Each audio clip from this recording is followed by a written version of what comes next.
All right, what's up, fam? We're live, you cutie pie. Every time I go live, I just start laughing. I don't know, something about it. It's just like it's like ready, like, go. Like a little ridiculous to you, Moggs. Yes, no, I totally understand that. Yeah, I don't know what it is, but something about it is so funny to me. I'm like, I guess I'm live in my bedroom. People are watching me. It's just like hilarious. Just your average Wednesday. Yeah, like what am I doing? Okay guys, I'm just getting the chat up on my phone. Oh my god.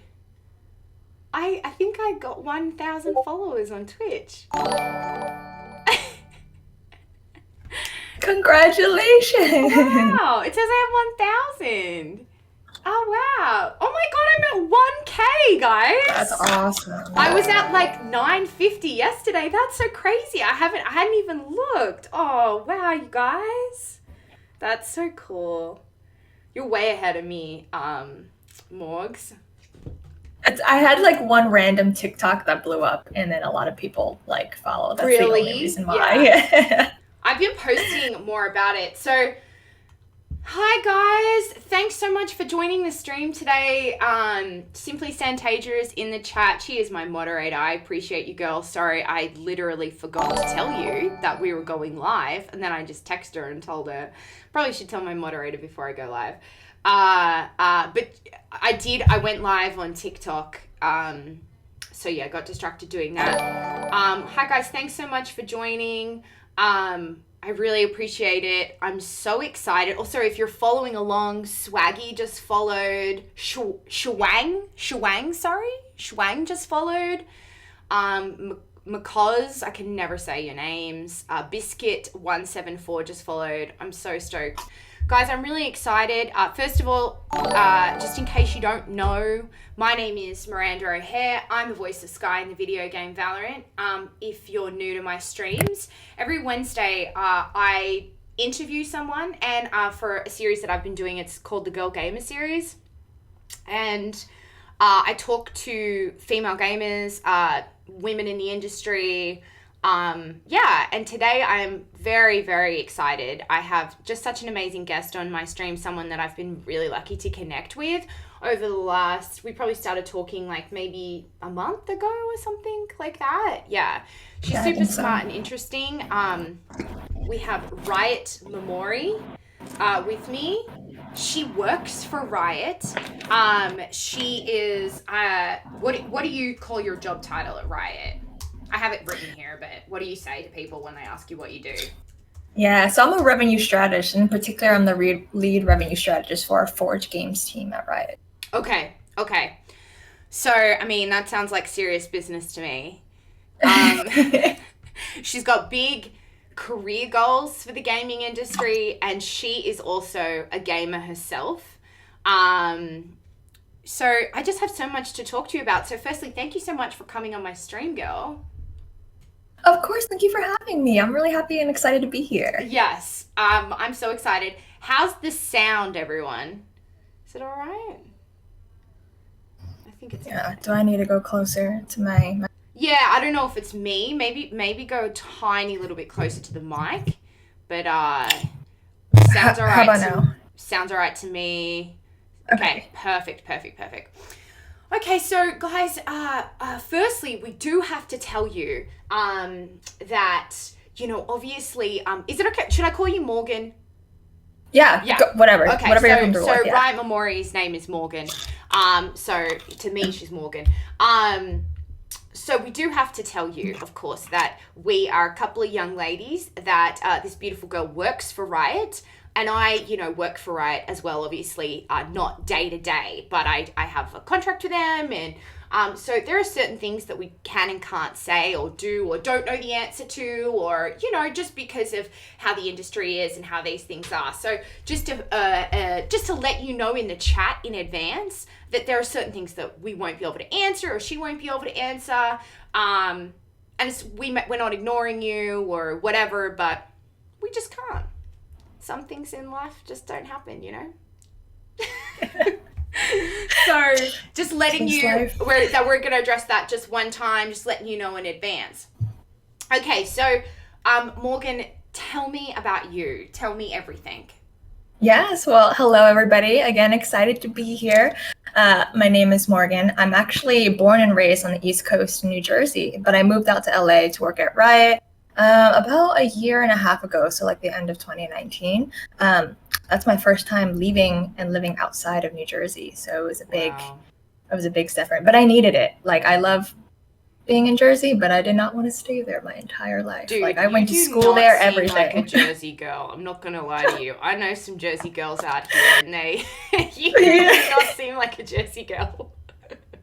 Yeah, so I know it comes as surprising to people, but yeah, like went to school there. I had my first job after undergrad there. I was like, oh my God, am I going to stay here forever? Which isn't the worst thing. But then this opportunity came up in LA with Riot Games. I was always a huge fan of their games. I played like League of Legends probably around like season 3, which is sad for me to say because I'm trash at the game. So I'm for the many years I've been playing, I'm so bad. But yeah, a little bit more about me. Like I'm the oldest of 4 kids, and so I have 3 younger siblings.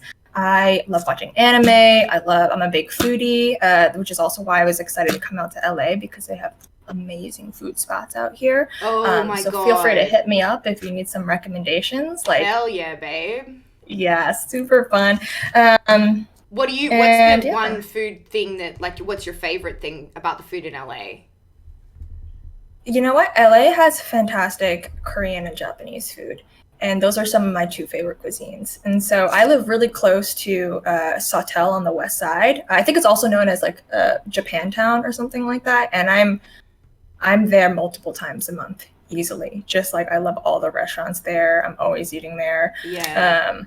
Yeah, it just like I look forward, like every day I'm like, oh, what am I having for lunch? What am I having for dinner? Like that's what I look forward to every day. That's great. That's fantastic. What a great relationship with food. Like that's what it's supposed to be for, you know? Mm-hmm. That's fantastic. Thank you. Well, yeah, that's a little bit about me. Okay. So you came from Jersey. You're in LA. You start working at Riot. So that must have been, and this was a year ago. Yeah, about like a year and a half almost now. Was it before the pandemic? Yeah, so I got to see Riot Campus for about 3 months before everything shut down. And so I got to experience how cool it was. And it's really, really cool. Yeah. Is it? Yes, I'm so excited for it to open up. It's like, it's a campus. And so it's like, bunch of buildings, a lot of outdoor stuff. Like in the middle of all the buildings, there's a basketball court where you can go eat. Like it's quite magical. Is and there it's like, very oh my God, that is actually amazing. Is there a gym there? So that's the one thing that they don't have is a gym. They have like a little workout station with almost like a jungle gym and a little bit of free weights in a certain room, but they don't have like an actual gym. But there's several gyms like right nearby, and they give you like a stipend towards health, sure. so, which is nice. Mm-hmm. Oh my God! And like, is like their food there? Like, is there cafes and stuff there? Yeah, so on campus they have noms, which is mainly where they serve like breakfast, lunch, and dinner. And then across the street I'm totally blanking. Like they name all the buildings after the keys on the keyboard, which is very cute. So you can tell how they're oriented based off of like E, like F and D are near each other and all of that stuff. And there's a building that's kind of across the street where more of the esports lives, and they have like a smoothie bar. You can get acai bowls there. 3 times a week they served like specialty lunches, and sometimes you can get ramen, sushi. They change the menu every week. They definitely and everything was fully covered, which was very nice.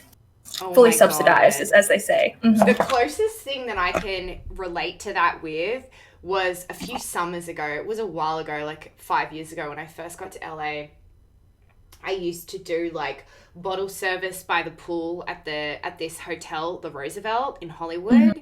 And it's a real, like, if you aren't from LA, the Roosevelt's a very like iconic LA hotel in the middle of Hollywood. It's incredible. Marilyn Monroe lived there for a while. Like, it's such a beautiful hotel. And by the pool, they have like girls in these matching swimsuits serving like very expensive cocktails. So I had a job there, and let me tell you, it was like hotels have like free food in their cafes. So I had like breakfast, lunch, and dinner, and yeah, that was the closest thing I've come to. Like, nothing makes me happier than free food. There's nothing. Oh my God. Same. I once we started working from home, I was like, oh my gosh, I have to fend for myself. Like, that's how I thought about it in my mind. Like, I have to cook and make my own food now. That is a big transition though, because I totally get that. Yeah. You're like, it's just me out here now, babe. I feel you. So what was for you, obviously, sorry, my best friend's calling me. For you, obviously, you were working and having this experience of like you've got this, I assume, a dream job for a dream company, and probably learning a lot. You're living in a new city, and then the pandemic hits. What was that experience like for you? I mean, obviously, just sheer terror, because that's how everyone felt, I imagine.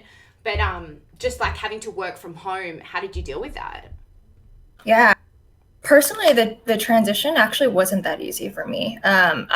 So from a professional perspective, I loved being in the office. I'm somebody who loves being around people, being around my stakeholders. I get a lot of fulfillment, actually being in front of somebody and interacting with them and talking with them and giving them logics for why and recommendations and seeing their responses. And it's not the same when you're in a virtual environment.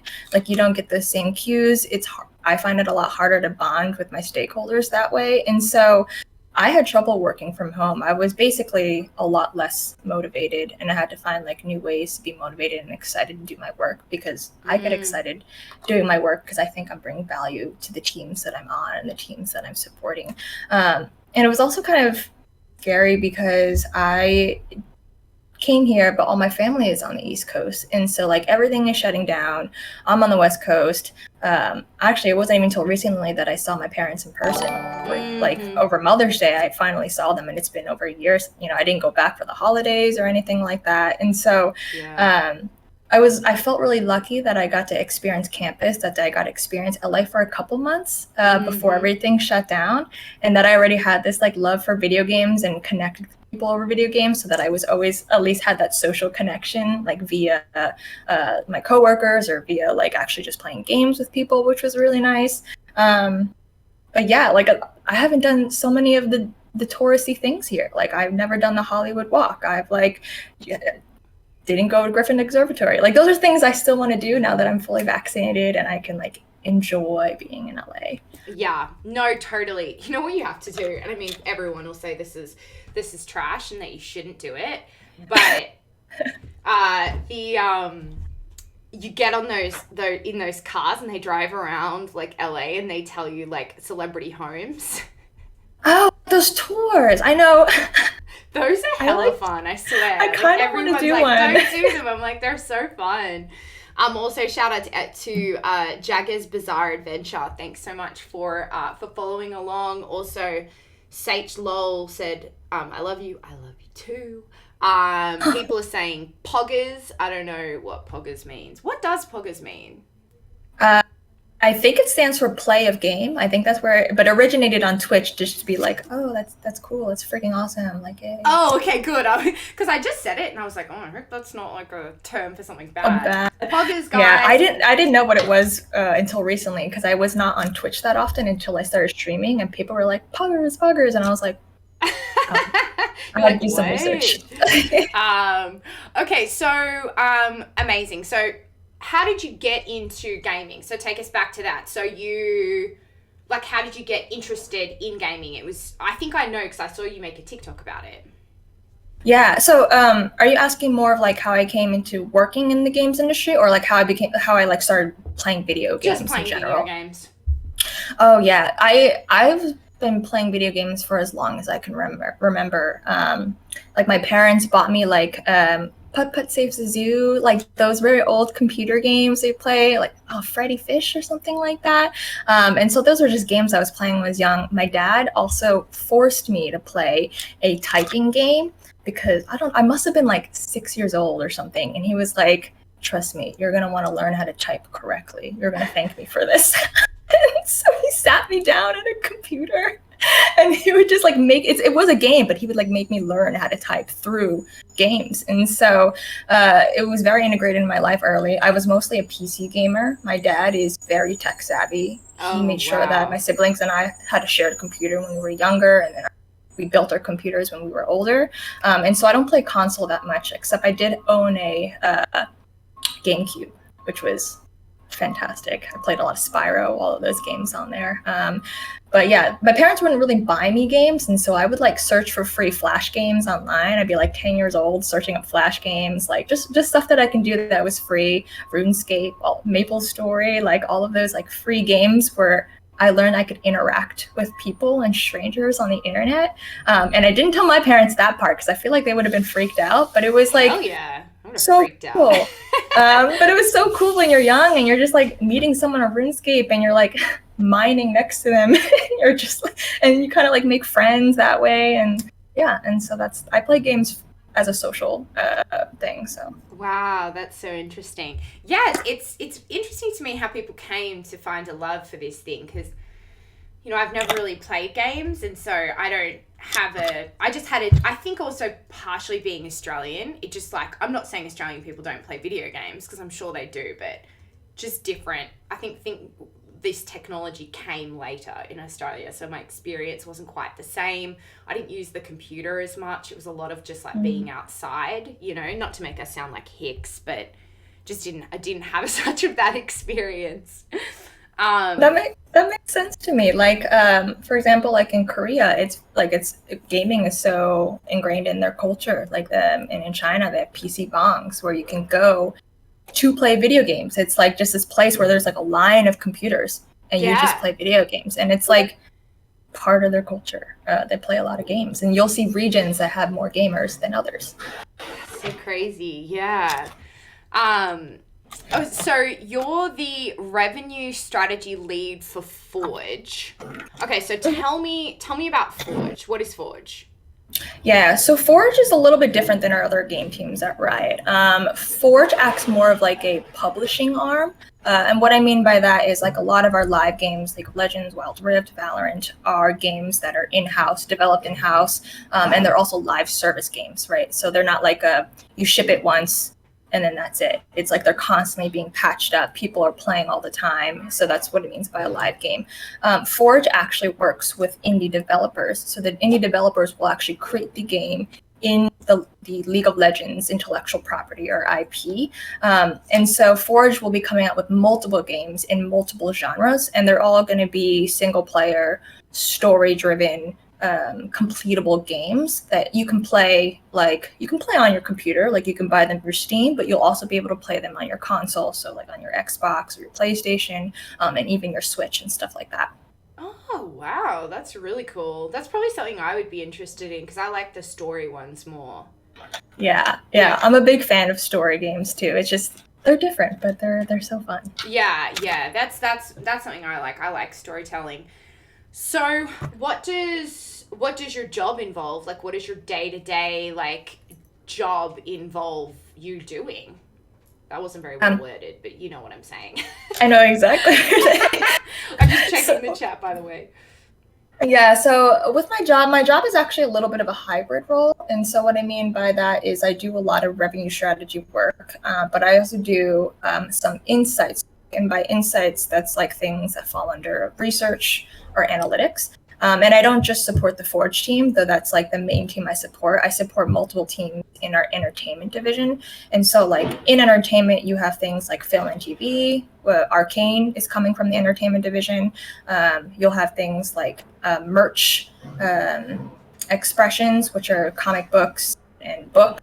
And so there are other like smaller products. Music also comes from it. So like KDA and all of those big like bands or virtual bands that were created also came from entertainment. And so I support mostly them in a revenue strategy capacity. And so what that means is like things related to monetization. And so monetization is like, how can you make money, I guess, or monetize the way that you play or the products that you have. I think an easier example for people to understand, I don't work on League of Legends at all, but an easier example is like revenue strategists will work on things such as like event passes, the events themselves, like loot, making bundles, like what stuff goes into that. Well, what are the types of skins that are going to perform best? How should you discount them? How do you know that you're being successful? Like how can you measure the health of your portfolio from a monetization standpoint? And so it's like a mix of all of those things, but I do it for Forge games and some of our smaller product teams. And is your hope that you will move from, you know, a smaller team into like a bigger team? Like, is that, or do you not necessarily think of it like that? Not to say that Forge is like, you know, being on League of Legends is any better or worse than being on Forge, but is that it's something you think about? Definitely. I think whenever I evaluate whether like I wanted to be at a company or if I'm like happy at a place, I often look at growth potential and kind of where you can move within the organization. And so the entertainment team is actually newly formed. It used to be called something else before, IPC, which was called Intellectual Property and Creative. But the entertainment is newer. They just brought in new leadership, and they're kind of like working on all their strategies and everything like that. And so I still see a lot of room and growth that I can do even just within this whole team, because entertainment team still has like hundreds of people that are just doing all different stuff, art people, producers, all of those things. But do I ever want to work on like a live service game? I think so. I think it's still a very different experience. League of Legends is so much more mature compared to some of our other game teams, compared to our Forge games teams, which are still relatively new. And I think it would be really interesting to see like a 10 plus year game that's been incredibly popular. Like they know what they're doing, right? And I'm sure their processes and their strategies are really reflective of that. And I think it would be really cool to get more insight into what that's like. But Riot is a huge company, so there's a lot of places that I could be part of, which is very cool. Yeah, absolutely. Definitely a lot of career growth can happen in a company like that, which is so exciting for you. And also, yeah, like the comparison, because I know that they like took people from League of Legends and put them on Valorant and then like have moved people around because obviously, you know, I think there's some comparison between League and Valorant. So I think like that's the kind of, you know, like they moved them around for that purpose because the people from League probably really understood how to make a game that successful. Like that's a method that they would want to keep, you know, employing. Yeah, you're absolutely right. Like they often move a lot of like key people within the organization because they think they can help another place grow better. And so an example is Greg Street, who used to lead Intellectual Property and Creative, which is the old entertainment team. He is now going to lead the team for the new MMORPG. So he used to work on World of Warcraft, which is like he's very known in that space. Like he is the perfect person if we're going to create this type of game within the League IP. And so they moved him around because his skill set is just probably best fit for that and growing that team and making that, giving that game the best chance of success. Do you think do people at Riot like play games? Like, do you have to play games to work there, or is it just not really like that? I would say most people at Riot that I've met are gamers. You do not have to be a gamer to work at Riot. I'll caveat that by saying there are specific teams which you do need to be a gamer, probably because that type of experience and expertise will go into building a part of game, understanding it, balancing champs, stuff like that. And so you do need some skill there. But like for a role that I'm in, like you don't need to be you just need to understand the industry. You need to understand why players play the game or why they want to purchase games. But like I could have came in without any experience, but I always think that having some sort of game experience gives you a leg up because you can think like a player. You can be like, oh yeah, like I've played games for many years. Like I've bought skins. Like I understand like why players do certain things, and that's super beneficial in general in a role within a gaming company. Yeah, and the gaming industry is so, you know, it's not straightforward. Like it's not as like everyone has an experience of the film and television industry because everyone consumes that content. I mean, almost everyone watches film or television or both, right? But the gaming industry, although comparable to film and television in the sense that like its stories, its characters, a lot of the time, it's not, you know, it's not like everyone has that experience. There's more to it. Like I've had to, as a person who's voicing a character and has sort of become somewhat part of the industry just because of that, by like, you know, making TikToks and doing this and stuff, I've been like, oh, okay, you know, this is something that I've had to learn, you know. Like I talked to you about that yesterday. If you're viewers, Morgan came over to my house yesterday. We hung out for a little bit. And yeah, like I was saying to her, like there's so many things about the industry that I just didn't understand, you know, and I've had to try to explain it to some of my friends who are not gamers, and they just like, they don't get it. They're just like, what are you talking about? You know? Yeah. So I do think that playing would certainly give you that leg up. And it makes sense to me that most people in the industry do play. So yeah, how did you get into gaming as a career? Like how did that transition happen for you? Yeah, so before working at Riot, I was not in the gaming industry. I actually used to work in a completely different industry known as CPG, which is consumer packaged goods. But I did do kind of analytics and also revenue strategy work within that realm. And so I was actually very happy there. I used to work at Mars Wrigley. They make like M&M's, Snickers, fantastic. Oh my God, did you get free candy? Yes, I did. They have vending machines because I was in the main confectionery office for the US. They have vending machines, multiple of them called Snack Shacks. And you could literally just like run your hand down and then you just get full-size candy bars.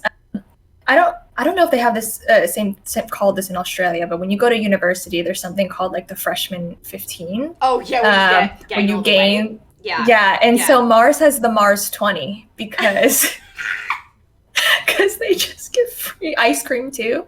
They have free ice cream, free candy bars. It was like a dangerous place, and so I only ate that candy on Friday to like really control myself. Oh my God, you're so good. That's such a smart strategy. How big a size of a house? So yeah, I love the people that I worked with there. But my passion, while I do love eating candy, was still always in video games. And so Riot was one of those companies, like I spent a lot of money on their games. I put a lot of hours into it. And I'm like the type of consumer where if I'm supporting them financially or putting a lot of hours in, like I like to do a little bit of research about the company. Like, do they seem like a good company? Do they have good values that I align with? And while Riot's values have changed slightly over the years, they're generally still the same. And you know, when I was researching them, I love the values that they had. I love their products, and I even talked to some folks who had worked there and relayed their experiences to me, and they had like really awesome experiences. And so I was like, maybe I just like do my research. I did all that research. I learned that they do have like similar types of roles within revenue strategy, but for gaming. And I was like, I'm sure my skills are transferable. Like, I'm sure there's going to be a little bit of a gap that I will have to fill because I wasn't in the industry before, but I'm also a gamer. So a gamer can help me start to fill in that gap a little bit. And after doing research, I was like, screw it. I'm just going to apply. I see a position open. I feel like I fit all the stuff that's on there, the qualifications that they're looking for. And yeah, the rest is history. They contacted me back. I went through the interview process, and now I'm at Riot. Wow.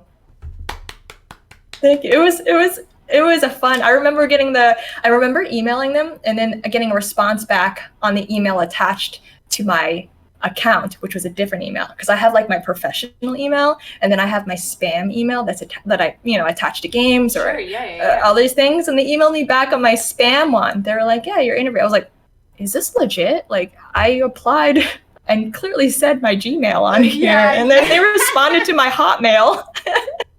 I'm glad I checked. And I'm like, no one contacts me on my Hotmail account. It's like you can't have a Hotmail account in 2021. You know what I mean? I know. I still use both. Yeah, me too. I do still use both. Okay, fantastic. So that's super interesting, and I guess I have like a unique interest in this stuff because I even said this to you yesterday. Like I've never really like it's probably not good to say this, but I've never like had a job. So like I've always just made money. Like I've had occasional jobs, obviously, you know, like I've been a waitress or a babysitter or like things like that. Of course I've done those things, but I've never had like a job like you, like where you work in an office or it's a 9-to-5 situation. And I actually just find it so interesting. It's just like a world that I don't really know, and like I just think it's fascinating. I'm like, what happens in that world, you know? All saying about you though, because most people do work a corporate job, or not most, but a lot of people do work corporate jobs, work 9-to-5 jobs, and they're like, and I'm looking at you, Miranda, I'm like, oh my God, what a life. Like, how interesting. I know it's so competitive in that field, but like to be an actress, to be a voiceover actress, that's something I can't even imagine what it's like, that lifestyle. You know, it's funny. I like feel like sometimes I feel like I don't really do anything, and I know that other people feel this way too, like, because sometimes you really don't. Like, I mean, I make obviously content, I do this and I make TikToks and like stuff like that, but like, yeah, sometimes you do feel like you don't do anything, but then sometimes you're like, obviously you have a ton of auditions that week or voiceover auditions, and like it can be very overwhelming, and then if you have auditions you have to prepare emotionally, and then sometimes you have, say you're doing an audition and the character's, you know, her father has died, and then you have to go to an emotional place, and then you're upset for 24 hours, and it's like, it is a lot of like weird highs and lows to it, but there's something about like the idea of just like focusing on one thing and like going into an office. Like I think the thing that appeals to me about having a job like that is just having a bit of routine. I think structure and routine in a person's life is like really good, and I think that a lot of people, like creative people, that don't have regular jobs, like actors or singers or whatever, I think the thing that they struggle with is structure and giving yourself a routine. You know what I mean? I think that's the first thing that happened to me when I moved out to LA. The first thing I struggled with was like, I don't really have to get up at any certain time, and I don't really have to go to bed at any certain time. I can really kind of do whatever I want, and that's not always good, you know? Yeah, I'm somebody who needs structure and routine in my life, because I'm secretly like a lazy motherfucker, and like if I don't have a routine, like then I won't get shit done. And so it has been beneficial to me in that aspect. Oh no, girl, trust me. Like, I totally get it. It's so hard. I was telling you yesterday that my one of my best friends who I live with, she's an interior designer, and she's resigned from her job to be an artist full time. And I'm just like, her and I have spoken about this. We're like, damn girl, like I think that's amazing. I think everyone should pursue their art and, you know, whatever, but that is going to be a transition from going to working 9-to-5 to suddenly being like, I don't really have anyone telling me that I have to create this art, so now I just have to do it myself. And it's hard to motivate yourself sometimes. So anyway, we're going super off topic. Also, Leslie Bear, you subscribed at tier 1 for 3 months. I appreciate you so much, girl. Thank you so much. Guys, I'm so sorry if we're not acknowledging the chat.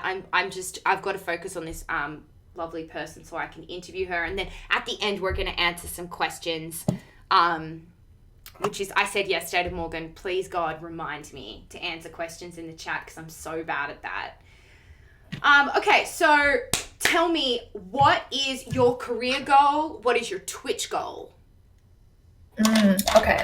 I will start with my career goal, because I think that's actually a little easier. It's a little bit more thought out. Yes.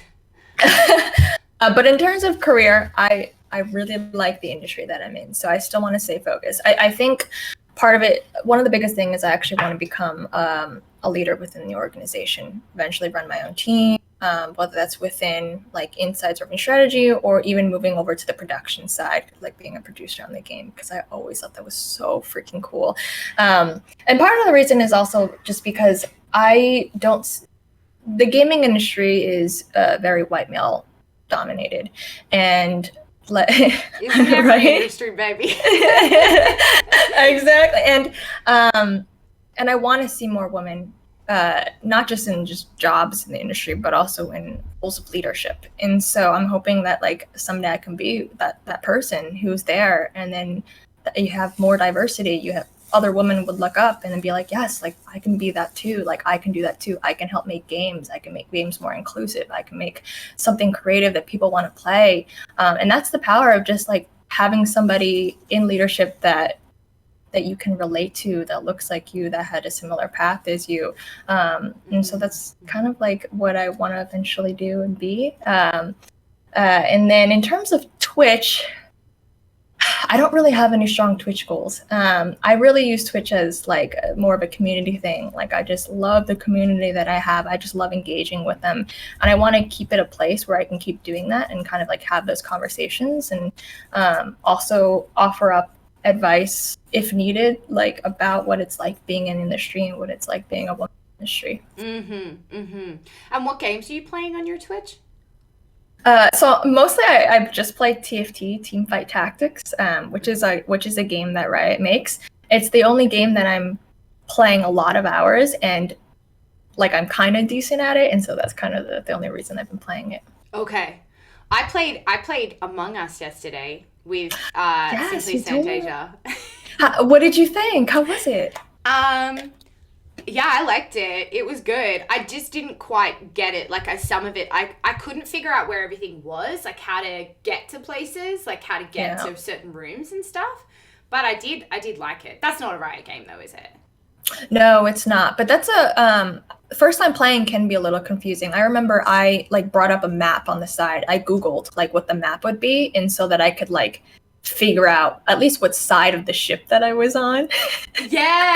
People were like, "Oh, I came from medical," and I was like, "Fuck, dude, I'm not even the killer, but like I'm gonna sound sus because I don't even know where I am." No, a couple of times people thought I was the killer, and I was like, I'm not. I'm playing for the first time.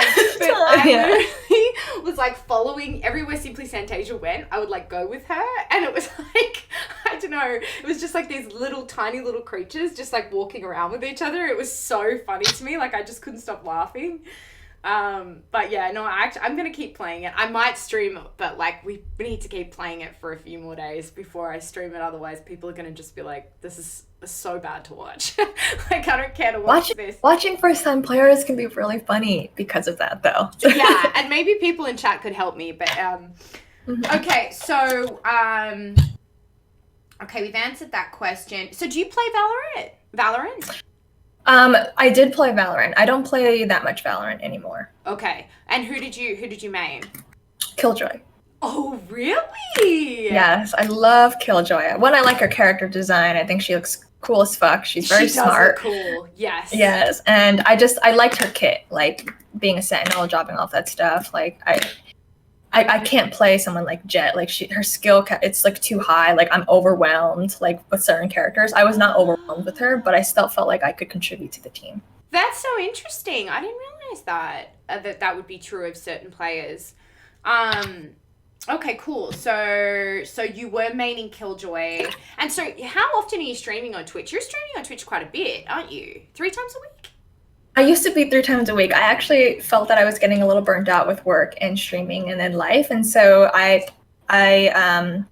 shaved it down to 2 times a week. So now I stream on Wednesday nights, like 7:30-ish Pacific time. And then on Sunday mornings around 10:30 Pacific time. Okay. And how do you go, like, how do you feel about, because you're active on TikTok, you have a full-time job, you're streaming twice a week, you have a social life, I'm sure. Like, how do you find managing all of that? Like, you know, do you struggle with that? Yeah. I've been trying to take it really slowly. And so the first thing, I think COVID did help in that regard, in that, like, it kind of cut out my social life a little bit, or a lot of it. But then migrated to more of, like, the gaming scene. So, like, I mostly talk to my friends through Discord and stuff like that now. And so I kind of figured out, all right, how do I get my work life together? Cool. I did that first. I figured out how to get a little bit of my online social life together. Cool. I did that. And then I got into streaming in January. Did that for a little bit. Realized 3 days was a lot for me. Cut it down to 2 days. And then TikTok was the last one that came about. And I've been on TikTok for about 3 months now. But that was just like incredible growth on TikTok. I mean, what are you at? 20K? I'm I think 90 something actually now. Yeah, I'm almost at Oh my god, girl! I'm sorry, I didn't realize it was that high.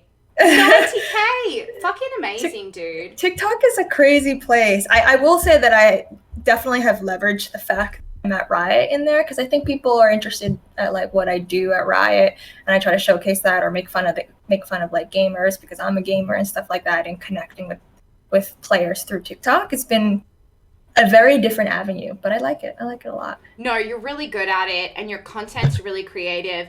And I mean, I think the thing about TikTok is pick a niche. You have a niche. Your niche is you're a gamer girl, you work for Riot, you know? And within that space, you can kind of talk about so many different things, especially the gaming, like you still play. So it's not just like you're like, I work for Riot. It's like you have something else to talk about. Yeah. So, yeah, go and follow RIOT MORMORI on TikTok, because her content's really great. I really love it. She talks about thank you for the shout out. You're welcome. She talks about something that I personally am very interested in, which is women in gaming. I'm interested in women in all communities. You know, that they have different roles, that we see them around us, so that we understand that, you know, we as women can just do the same jobs that men do, and I think that's really important. So Nils Fun TV has followed. Sonda404 has followed. Thank you so much for that, guys. I really appreciate it. So I feel like this interview, I have just talked your ear off, but I want to make sure I answer the really ask you the really important questions. So what advice would you give to anyone looking to pursue a career specifically in the gaming industry? Yeah, something I push forward is like actually doing your own research. I think a lot of people I noticed, and I try to help people, especially mostly on my stream because it's easier for me to engage with folks like that. But a lot of people think working in the gaming industry means you have to be able to code, or you have to be able, you have to be an engineer, you have to be an artist, and there's so many roles. Whether you want to be a game dev or supporting just the game in general, or when a game is launched, post-launch, or so many things. And so I think you'll be surprised to learn that a lot of your skill set could be transferable. If you want to be an engineer, don't let me stop you. You can absolutely do that too. You can go to boot camps and everything like that. But like, I don't have a coding background. That's one of the things that people often ask me, like, how did you become a game dev? You can still design things in games. Like a lot of my rev strategist friends on other game teams will design monetization systems. They design loot boxes. They created the events that you guys see in League of Legends. A lot of that was born from revenue strategists working with other folks. And so that's the design aspect of it. But they're not the people who are hard coding that into the game, right? They work with other team members. They work with engineers to get that in the game. And so if you have a marketing background, you have a finance background, there are so many things that you can do. But you do need to do your research, and sometimes it's hit or miss because not everybody has the time to talk to you if you reach out on LinkedIn. But I recommend like just figuring out exactly what you want to do and why you want to do it, and there might be a role for you. It's not just a game dev isn't just a one type or two types of things. And I think people undervalue that, the fact that you'd actually, if you are a person who is serious and has some kind of like, you put together a professional resume and you present yourself professionally on LinkedIn,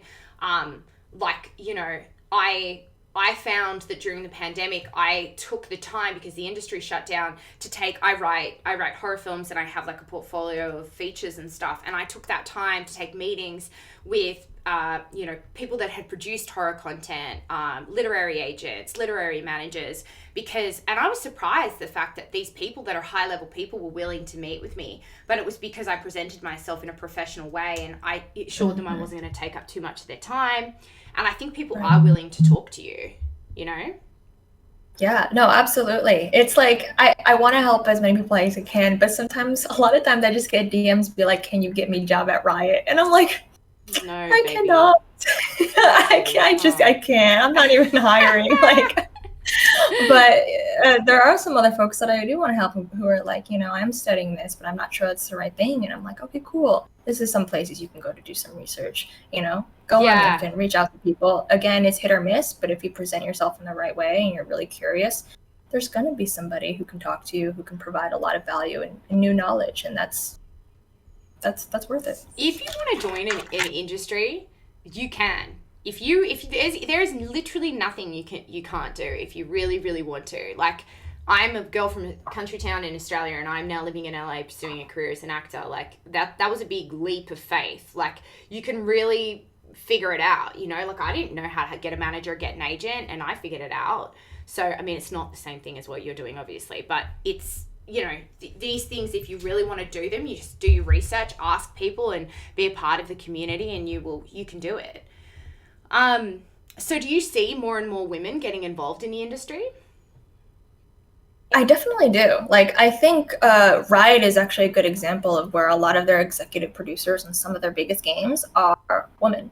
Like, the Forge team that I work with, Leanne Loom, is fantastic, like amazing. And she is the team captain, and she's leading the entire team for things. And so I definitely see that being the case, but I still fully recognize that the industry, and even Riot is not going to be perfect, right? It's not always, maybe not all women always feel welcome all the time, you know. It's still male dominated, and that does have an effect on how many women are interested, or even knowing that this is a career that they could even follow through with. And so while it's getting better, I think people still need to be very conscious and look for and provide opportunities for women, because a lot of women don't even know that they can do these things. Like, Riot does coding camps with young girls, and they do that every year, and I think it's fantastic. They used to come into the office, and I used to like watch them I would walk by, and I would watch them like in the room, and I'd be like, this is so cute. Like these girls probably didn't know that they could do this stuff before, and now that they know that that's an option, and they find out, hey, maybe it's something they're interested in, maybe that's something that they can like follow through with and work in this industry when they're older. Anyone that can code, it just like, my brain just explodes. One of my best friends can code, and I'm like, that is just a level, that's a type of intelligence that I do not possess. You know what I mean? I feel that's such a specific type of intelligence. We all have different types of intelligence, I think. 100%, yes. So how do you handle, like, have you experienced trolls, you know, negative comments, be it on your socials, on your Twitch? Have you experienced that? And if so, how do you handle it? Yeah, I've definitely experienced it. I would say the platform in which I experience it most is actually through TikTok. I've been really fortunate that I have amazing mods. I think Ashley is one of them that I saw that was in here, who's like very quick on like, no, you're being an asshole, you're out of here. Like, like, I have amazing mods to do that. So I don't really notice them in my own stream. But TikTok, I definitely notice it. A lot of trolls. And the way that I kind of deal with it, I think one of the first videos I ever uploaded was like a day in the life of a Riot game dev at home. And it was like the day I had lightest amount of work. It was a Friday, because I was like, people don't want to watch me staring at my computer for 10 hours, right? Like, that's not fun content. And so it was like, okay, I'm working a little bit, but I'm also going out for lunch and like working out. Like, I thought it was like more interesting if I did it that way. And I remember my first troll comment was like, you know, maybe the game wouldn't suck if you stopped doing, like, if you weren't doing yoga all the time. I was like, and I was like, I made it. If I'm getting hate comments, it means people are watching my content. Like, I've made it. And so, you're like, this is what it feels like to be a star. It's like, I was like, you know, and I let myself joke like that, because some of the comments get really shitty. They get really shitty, like comments around like, women shouldn't be game devs. Like, you know, like, you're the reason these games are so shitty. And I'm like, I don't even work on those games. And if I did, it's still not me. I'm not high enough to make those decisions anyway. But I look at it as like a joke, because I know that I'm in a mental state where I can do that, and I'm like in a place in my life where I can do that. But I've also told myself, if it gets too out of hand, like I'm having a bad day and I'm reading these comments and they're shitty, like, shut it off, go away, go do something else, like watch anime, do something, play with my dog, like do something that's gonna make me happy. And then it's not, they're wasting their time. They're wasting 30 seconds of their day to think about you. But I don't need to waste my time to do that for them. Girl, that is so true. Because I mean, I get a lot of hate. Well, to be fair, it's a lot. I get a lot more love, and I really do want to say that, because I think we need to make, you know, most people are good people. But yeah, there's definitely some hardcore stuff happening on TikTok, and occasionally on Instagram, people send me some pretty crazy DMs. But like 95% of my DMs are super nice. But But yeah, no, I feel exactly the same way. I feel like I just don't, like, it doesn't actually affect me. And I have this joke where I'm like, oh, it's because I'm dead inside. But it's like, it's like, it really doesn't, because it's so absurd to me. It is so absurd to me that you would send a message to anyone, like, negatively. It's crazy to me, especially someone who's like, you've never met them, they have a regular job, like, they're just a voice actor. Like, it's so insane to me. So it's part of it is comical, but yes, I completely agree. Like, I think that advice of, like, there were times during the pandemic where I was already struggling mentally because of the pandemic and the election and everything that was happening in 2020, to then be getting hate comments. It was too much for me at times, and I did have to just step away from social media. Yeah, and I can only also imagine, like, especially, like, if you're, like, a young woman and you're, like, posting content and you're putting yourself out there and people are, like, being assholes about it, and it's like, you're just trying to be creative, you're just trying to do something that, like, maybe inspires you or maybe you're excited about, and, like, to get shitty comments, and, like, that, it just really sucks, and the internet is like that. It does suck. I worry that the culture is getting where we seem to want to cancel everyone. We seem to be very quick to, and granted, a lot of people are assholes and should have been cancelled, and people have gotten away with a lot of stuff for a long time, so some of this is completely valid. But there is a sense of, like, people wanting to just jump on people and hate on people, and it does make me worry. I won't lie, I worry about my niece and my nephew. You know, I'm like, I think we should always be leading with kindness in the world. It just doesn't do you any favors to be an asshole. Not that, obviously. Yes. Yeah. I completely agree. All my 3 younger siblings are also Gen Z. And I always, like, I don't remind them of this enough, but, like, you can think for yourself and do your research, and something that is portrayed that seems really shitty that they did, yes. But also do your research on it to get more context around it. I think people, like you said, jump to conclusions. And overall, I'm still glad that people are being called being shitty, like 100%. But I remember watching this TikTok video of, like, this dog that, like, seemed really tired, and, like, seemed tired and was, like, being dragged or something, and everyone was hating on the man, and the man responded with, like, no, he's sad because I'm trying to bring him home, not because I'm making him walk more. Like, that's our home. He's, like, dragging his feet because he doesn't want to go home. Like, the context wasn't there, and, like, people were like, why are you forcing the dog to, like, do other things that it doesn't want to do? You're a shitty owner. And, like, he's like, nobody has the context. Like, nobody. And that's a simple example, but I'm sure there are crazier and more impactful examples. Like, people also jump to those conclusions without having context or doing research on their own. You know, people need to remember, like, y'all are not perfect. Like, people, that's the thing that really gets me sometimes on the internet. Like, I'm like, do you guys think that you're perfect, that your entire life you haven't made any mistakes? Like, it feels like there is such a sense of that. And I do think some of it is, like, perhaps coming from a place of jealousy. I think people are quick to shit on successful people or people that they deem to be successful. And I'm not saying myself, I'm not saying I'm successful, but I'm just saying that people they deem on the internet to be successful because, you know, maybe it's coming from a place of jealousy or a reflection of how they feel about themselves. I think if you're being negative to someone online, like, that's kind of more of a reflection of you than it is of the person that you're talking to. So, okay, you've answered that question and you've talked about what you hope to do in the future. We probably should start answering some chat questions. So, guys, start thinking of things that you might want to ask Morgan about her job, and, you know, her stream or anything like that. Okay, so what's the best way for fans to get in contact with you? Is it to watch your streams? Is it to follow you on TikTok? It's my streams. TikTok is another way, but a lot of I try to respond to comments, but it's hard following everything and getting updates on it. But stream is the best way to contact me and get actual answers from me. Not my Instagram. Please. People keep messaging my Instagram and I can't even go through all the messages anymore. Nah, Instagram, I don't respond to people on Instagram either. Like, that has to be a hard and fast rule. I've done it before and it has not ended well and I've had to block people. So, definitely not the best way to contact. I totally get that. Do you have a Discord? You do, right? You have a great Discord. I do have a Discord. I'm gonna be honest. I'm not the most active in it, which is not good. But I basically just use it for updates and stuff like that. But if you tag me, I like to look at the stuff that you tag me, and then I try to respond. Okay, cool. So look at her Discord.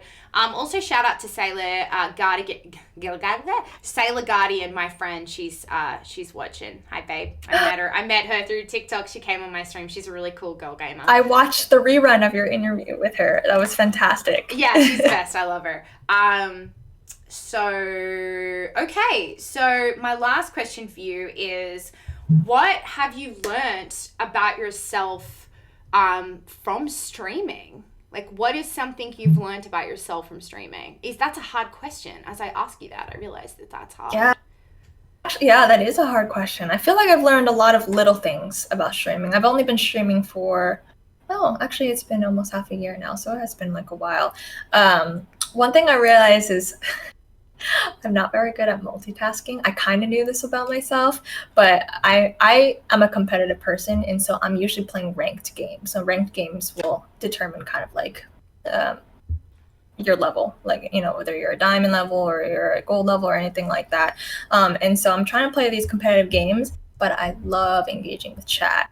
And like, you will see how many times, and then it just happens that I'm just freaking losing all the time, because like, I'd rather talk with chat, but there's no way that I'm not gonna play a competitive version of the game. And so I'm like missing people on chat because I'm not getting all of their questions or like looking at it. And so I've learned to like find more structure in the way that I'm like looking at chat, doing something on the screen and playing a game. And so I already kind of knew that about myself, but that definitely that is hard. it. That's a hard balance that I think I experienced, even that, and I don't play games, but when I first came on and it was just me talking, I found it hard to like have things that I was going to talk about. I had like, topics, and then I had like the chat, and I was like, well, it's a skill. You have to figure that skill out. Hard. It's like, luckily with TFT specifically, there are almost built-in breaks where not all games have that. And so TFT, there's like a waiting period where you basically set up your board and then they battle and you do nothing.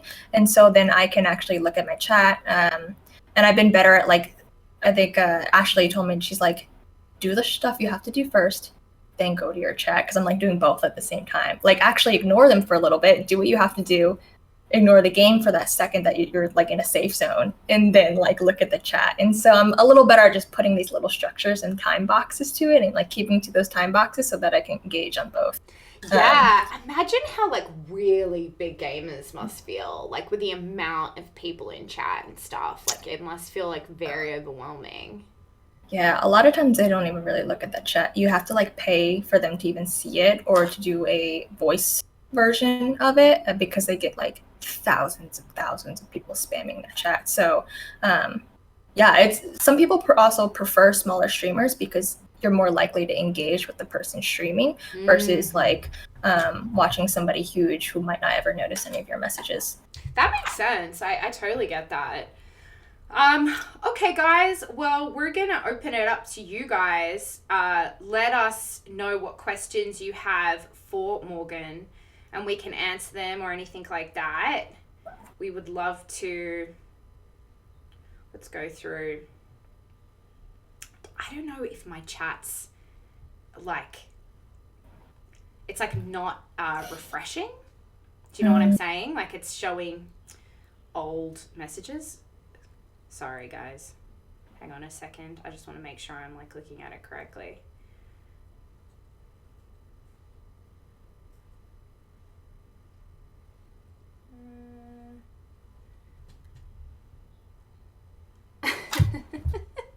Simply Santasia's laying down the law in chat. I love that. That's why mods are so important. I actually don't even know how to ban or like delete comments. Like, one time I had a bot that was like spamming me, and I was like, and I didn't have mods at that time. I was freaking out. I was like, I don't know how to delete 30 comments at once. Like, that happened to me. I had a follower bot, and I was live, and I don't even know how many followers we got before we turned off the followers, but I think I got 200 or something, and then we had to put this thing on my computer which like goes through, so like it blocks all of the spam bot accounts. Does that make sense? So they can't even try to follow me again. And I had to like leave it running on my computer for 2 days because Simply Santasia was like, trust me, like this happens to people a lot. So, and you don't want to have fake followers, like you want to have real ones, you know? Exactly. Like there's no point in saying you have 100 followers when it's actually 3 of them. It makes you feel almost worse because it's like they don't even want to watch you. Yeah. That's how I feel about people that buy followers on Instagram. I just don't get that at all. Like, I don't get it. Like, it's just like people can tell from the amount of likes you get on a photo. And also, I would feel like weird about that. I'd be like, this isn't even real. You know what I mean? Yeah.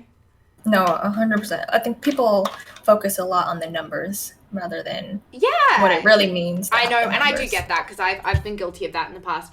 Okay, so Ice Hammy said, Morgan, how many times a day do you get asked to unban someone? Oh my gosh, I've lost count. If you're like counting TikTok too, like on average, probably like 50 times a day. I ignore. First of all, I can't unban you. It's also not my job. And I actually got I love the team. I actually am not even allowed to direct people anymore to other people, like because it's like they probably got banned for a reason. Like they shouldn't be like asking to be like, they should think about what they got banned, like, and probably there is a reason for it, and then just be a better player and like make another account. And why do people get banned for what? Multiple reasons. So if they're like toxic, if they're being an asshole, like oftentimes they'll get reported. Yeah. Another way you can get banned is by leaving games. And so a lot of our games are team based. And so if you like join a game and you leave, you basically fuck over your teammates. And so if you're a leaver, you often get a penalty as well. Wow. So I'm sorry guys if you can hear Rainbow in the background. It's my cat. She's screaming. She's like, "Ah!" As she likes to do a few times a day. She's so Rainbow is so cute. Guys. Oh my god, this morning she was like, she came into my room and then I was like lying on my side and she got like under my arms, and I was like holding her like a baby. I'm like, oh, this cat is so cute. Oh my god. That's like, those are the precious moments. Oh, it's precious moments. It's too much. Okay. PPP said, how do you deal with, I'm gonna have to look on my damn phone. Sorry guys, I'm sorry about this. I'm having problems like with the chat. Hang on 2 seconds. Someone said, could Morgan voice the new character in Valorant? I would love to have a character right alongside Sky. Are you kidding me? Oh my god, can you imagine? We'd be an iconic duo. Well, someone said, question I have is, how does Riot come up with new Valorant agents? Do you know anything about that, or not really? No, unfortunately, I don't work with the Valorant team. I don't work with the Valorant team at all, and so I don't really have visibility to kind of how they do that stuff. I think that it was Sailor Guardian who asked that. I love the story and cultural background each agent has. I can't speak to that either. I obviously don't work for the development team. But I think that, from what I can obtain, they seem to be just basing it on, obviously, different countries, different cultures. I know that with Sky, because she was Australian, the writers were very intent on creating a character that was very true to Australia, that they wanted me to talk about the language of Australia to make sure that it was correct. If the writer, who was American, Zach, had written something that isn't actually how an Australian would say it, I could tell them and they would change it. So they're very, very intent on creating characters that culturally represent the characters that they are. Sailor Guardian, thank you. By Andy, makes sense. You're able to report multiple times.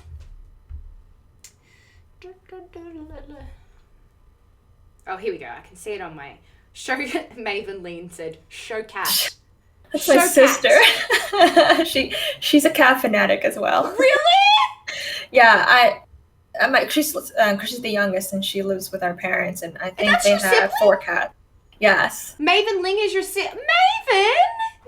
Hi, sweetie. Yeah. Hi, darling. She loves cats. I am They sibling. have 4. I am sibling. I am sibling. Oh my god, Maven. What a great name, Maven. Yes, she has the, in my opinion, the best name out of all of us. Oh my god, that is so cute. Maven, thanks for coming and watching, you little cutie pie. I'll show you some pictures. I have 7 cats. Yes. Tell Ashley to send me pictures as well of those cats. I would love to see them. Yes, send those. Okay, so PP Ping said, how do you deal with sexism? As a gaming TikToker game dev myself, I sometimes find it super discouraging because I always address sexist comments, but there are just so many rude boys in the gaming community.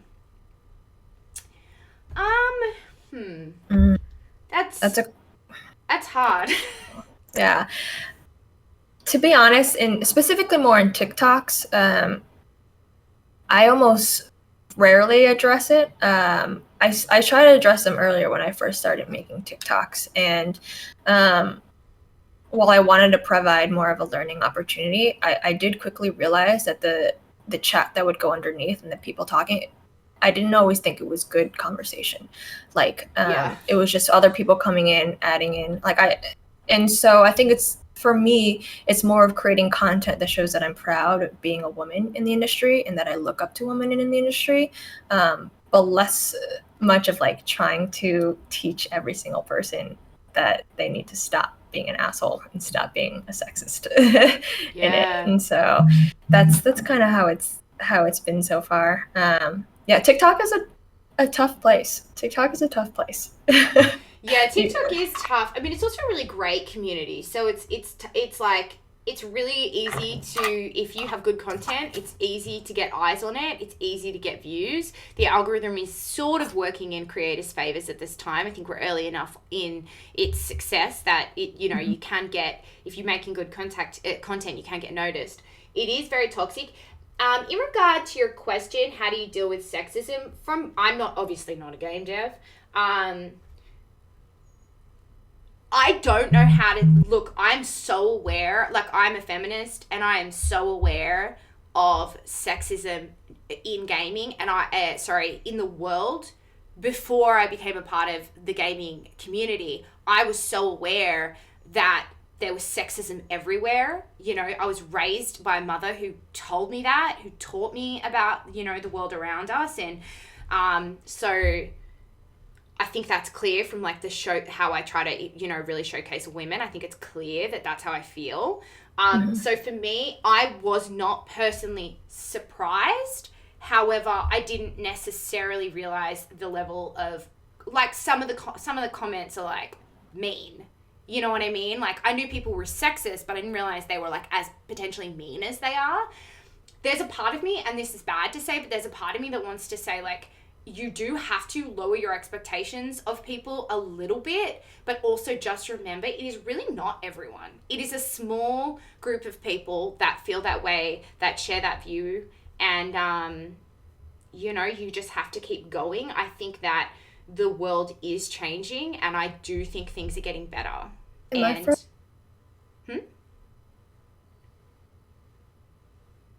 You there? Did I freeze? I don't know. You didn't freeze for me. Okay. Yeah. Sorry, it was freezing on mine, and so it just like That's okay. Much better now. You're back and better than ever.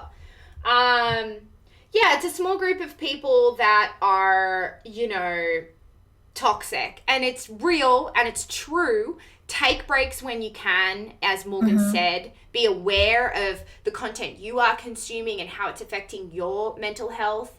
And just remember that it is not true. Like, you're great. Just don't take it personally. And, like, just remember that it's a reflection of them, not you. Yeah. I love reporting people and deleting comments. Like, people are being assholes. I get a little bit of enjoyment out of not responding, but just reporting them and just like, Yep. And I will, some comments, if they're less towards me. I care less of the ones towards me, but if they're like degrading other people and I notice it, like other women that are commenting, then I will delete that. Because it's not the types of conversations, and I don't think they're healthy conversations. No, I in completely the agree comment with you. section. Completely agree with you. So someone said, how does everyone feel about Sky getting more self-sufficient? RIP her 3 flashes.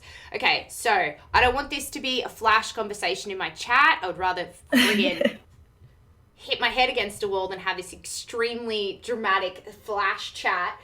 But I will say to you that this is my one time I'll address the flash situation of them taking away some of her flash potential.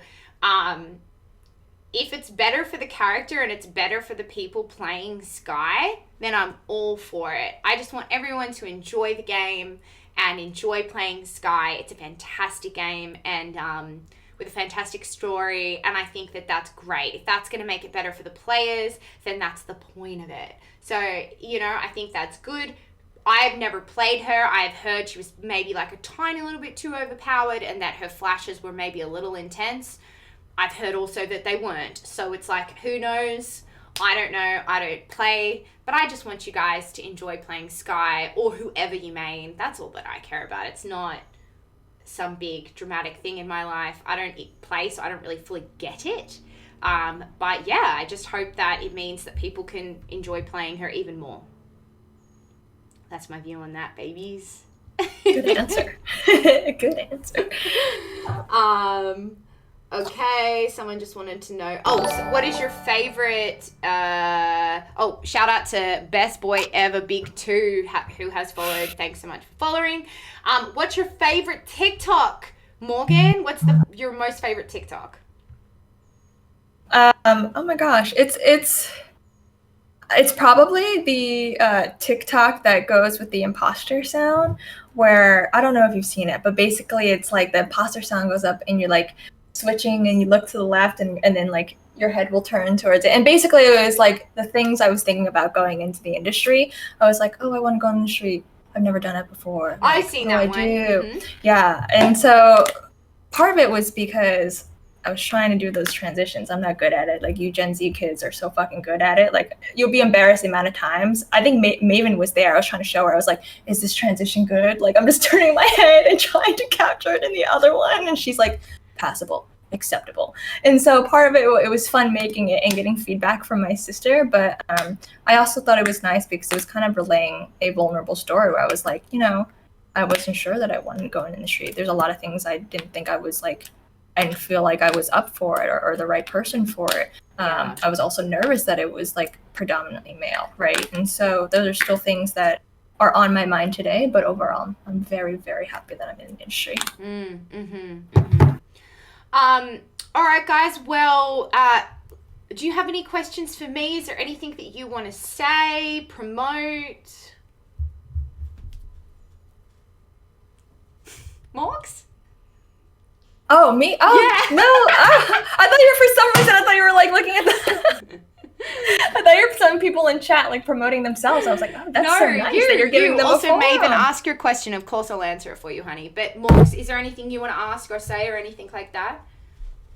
Yeah, I'm actually super curious when you are going to finally go and play Skye and Valorant, and when I can be there to watch you do it. Well, okay, so, I mean, yesterday when I played Among Us, that was the beginning of the possibility of me getting into gaming. I have a Mac, so I'd have to build a PC, and it's just like so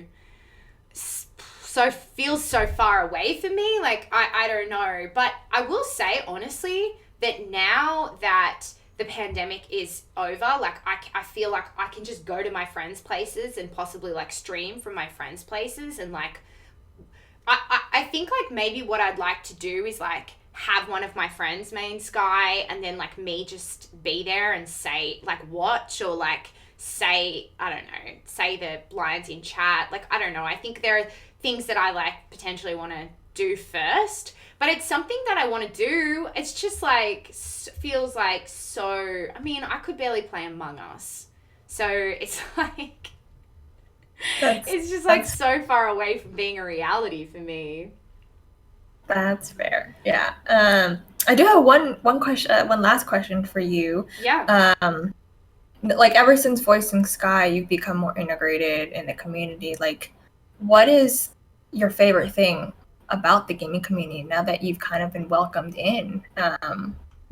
Because you've been in it for like the past 6 months now, right? Is that kind of like how long it's been? Also, real quick, can you just answer in...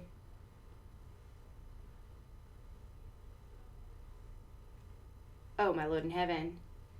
That's crazy. Sorry, someone just sent me a crazy message on Twitch that's... Wow. Really bad. Holy shit. Sorry. That... Wow. Okay. What did you ask me? What's my favorite thing about the gaming community? Yeah. I think my favorite thing about the gaming community is that... like... that the people that I've connected with are very supportive, kind, inclusive people. And I think like, hi baby. And I think Love hearing Rainbow. I'm sorry, she's so loud. And I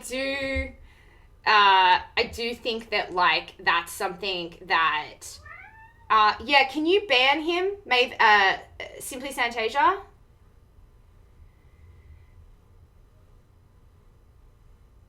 Can you ban him? Like, straight away, please? Yeah, I can't. The quick answer is I cannot unban you. Oh, you banned him a while ago? I need to block him? Okay, I'll block him when we get off. He's absolutely disgusting. Oh, I'm sorry. That was disgusting. He's disgusting, and he shouldn't be unbanned. Whoa! Anyway, so I really love the community and the people, and I think that there so many good people and kind people that have like gone out of their way to like seriously help me and be nice to me, and like I feel like I don't even know why. I'm like, why are you being so nice? Like, there is such a beautiful side to this community, and I think that that's my favorite thing about it, and that like people like seriously show up to watch me talk. Like I get why people come and watch this kind of stuff. Like, you know, you're here, you've got so much to say, they're interested. But yeah, like for me, I'm just like, oh, I can't believe that you guys are so supportive of the fact that I'm doing this. It feels really nice, and I think people are really. I think there are some really good people in this community, so that's probably my favorite thing. Yeah, no, I love that. You're absolutely right. A lot of the closest friends I've made are through gaming. Gaming gets like a reputation for being toxic, but I think a majority of players are really kind and really awesome. It's just the toxic ones are really loud. Yeah. And so you know them. Really loud. So yeah, guys, I just wish you could see Rainbow right now. She's literally like, let me pick you up, baby. Maven wants to see you. Maven wants to say hello. Maven, I didn't answer your question. Can you ask it again, or did you see what it was, Morgan? Did you see what she asked? No, I did not. Was it around like pro game, the Sentinels game or something? I don't know. Morgan, feel free to message me your question on Instagram or whatever, and I will, Maven, feel free to message me your question and I can answer it for you. We're going to end it there, guys. You guys have been so amazing, and we appreciate you coming and watching our stream. I'm sorry if we didn't answer all of the questions. Simply Santasia, absolutely raid your friend. You can raid whoever you want, my love. Shout out to Simply Santasia, my moderator, for coming and supporting. Ashley Daber, is she your moderator? Yeah, she's one of my mods. Shout out to Ashley. Thank you. Or shout out to all the mods. You're all beautiful, and we're so lucky to have you help out and support us in any way. Thank you so much for coming on my stream, Morgan. You are wonderful and smart and brilliant, and I can't wait to see what happens in your career. I genuinely just think you have such a great career ahead of you. Shout out to your siblings for watching our stream.